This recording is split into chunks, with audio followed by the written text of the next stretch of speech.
I'm only going to tell one Beatles story, and it's a story about a song that most of us play, I'd say, at almost every event, or at least, I'd probably say at least half of our events. So we'll take it back to the early stages of the Beatles. 1962, the Beatles signed their first recording contract with Polydor Records in the UK, and they released their first single, which is Love Me Do, P.S. I Love You. That came out in October of '62.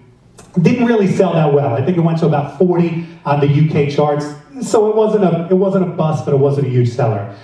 In January of 1963, they released Please Please Me, shoots to #1 in the UK. #1 with a bullet, as they say. Now, Polydor Records, they feel they have something.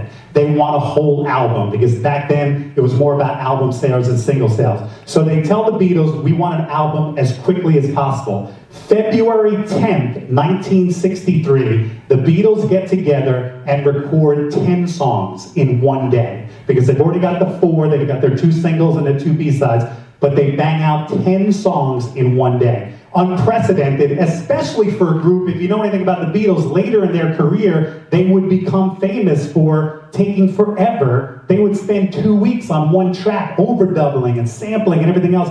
10 songs in one day, and to make things worse, John Lennon shows up that morning with a sore throat. And John Lennon is half of their singing team. So they start recording, and they know what songs they want to get through. George Martin, their producer, who was their producer their entire career, knows that the one song they want to record, they want to make sure Twist and Shout is on the album, but that's a John Lennon vocal, and they know he's going to bust his voice up with that. So he saves it for the end of this long day. George Martin says to Lennon, do you think you can do it?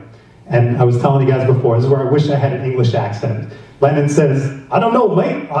Maybe I've got one take in me. How is that? Is that the worst English accent ever? So Martin says, okay, let's do it. And in one take, because he never could do another, they bang out Twist and Shout. And the next time you play that, you think about the hoarseness that you hear in Lennon's voice. It's real, it's not an affect. His voice was completely gone.